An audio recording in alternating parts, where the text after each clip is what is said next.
Hello दोस्तों, उम्मीद करती हूँ आप लोग अच्छे होंगे।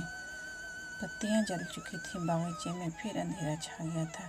राख के नीचे कुछ कुछ आग बाकी थी, जो हवा का झोंका आने पर जरा जाग उठती थी, पर एक लम्हा में फिर आंखें बंद कर लेती थी। हल्कू ने फिर चादर ओढ़ ली और गर्म राख के पास बैठा हुआ एक गीत गुनगुनाने लगा। उसके जिस्म में गर्मी आ गई थी, पर जो जो सर्दी बढ़ती जाती थी उसे सुस्ती दबा लेती थी। दफतन जबरा जोर से भौंक कर खेत की तरफ भागा। हल्कू को ऐसा मालूम हुआ कि जानवर का एक गोल उसके खेत में आया। शायद नील गाय का झुंड था। उनके कूदने और दौड़ने की आवाज़ें साफ कान में आ रही थी। फिर ऐसा मालूम हुआ कि खेत में चर रही है। उसने दिल में कहा, जबरा के होते हुए कोई जानवर खेत में नहीं आ सकता। नोच ही डाल, मुझे वहम हो रहा है। कहाँ अब तो कुछ सुनाई नहीं देता। मुझे भी कैसा धोखा हुआ। उसने जोर से आवाज़ लगाई, जबरा जबरा। जबरा भौंकता रहा, उसके पास ना आया। जानवरों की चढ़ने की आवाज़ चर चर सुनाई देने लगी।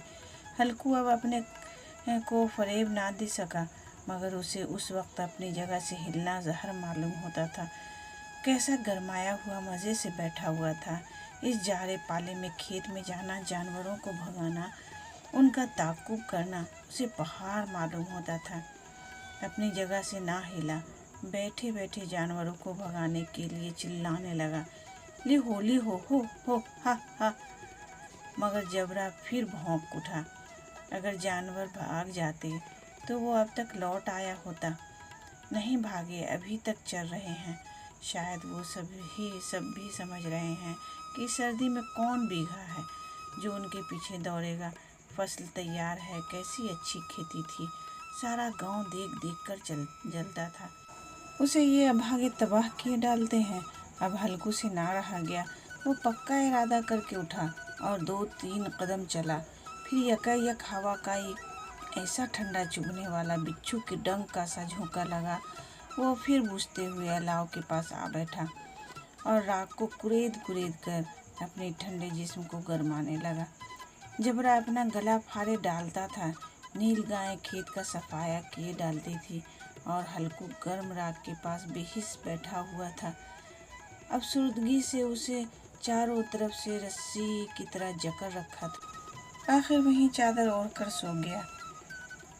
सवेरे जब उसकी नींद खुली तो देखा चारों तरफ धूप फैल गई है और मुन्नी खरी कह रही है, क्या आज सोते ही रहोगे तुम?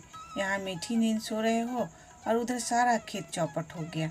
सारा खेत का सत्यानाश हो गया। भला कोई ऐसे भी सोता है? तुम्हारे यहाँ मंडियाँ डालने से क्या हुआ? हल्कू ने बात बनाई, मैं मरते मरते बचा। तुझे अपने खेत की पड़ी है। पेट में ऐसा दर्द उठा कि मैं ही जानता हूँ। दोनों फिर खेत के डांडे पर आए। देखा खेत में एक पौधे का नाम नहीं और जबरा मंडिया के नीचे चित पड़ा है, गोया बदन में जान नहीं है। दोनों खेत की तरफ देख रहे थे। मुन्नी के चेहरे पर उदासी छाई हुई थी, पर हल्कू खुश था। मुन्नी ने फिक्रमंद होकर कहा, अब मजूरी करके माल गुजारी देनी पड़ेगी। हल्कू ने मस्ताना अंदाज से कहा, रात को ठंड में यहाँ सोना तो ना पड़ेगा। मैं इस खेत का लगान न दूंगी, ये कह देती हूँ। जीने के लिए खेती करते हैं, मरने के लिए नहीं करते। जबरा अभी तक सोया हुआ है। इतना तो कभी ना सोता था। आज जाकर शहनाज से कह दे, खेत जानवर चर गए, हम एक पैसा ना देंगे। रात बड़े गजब की सर्दी थी। मैं क्या कहती हूँ, तुम क्या सुनते हो? तू गाली खिलाने की बात कह रही है। सहना को इन बातों से क्या सरोकार?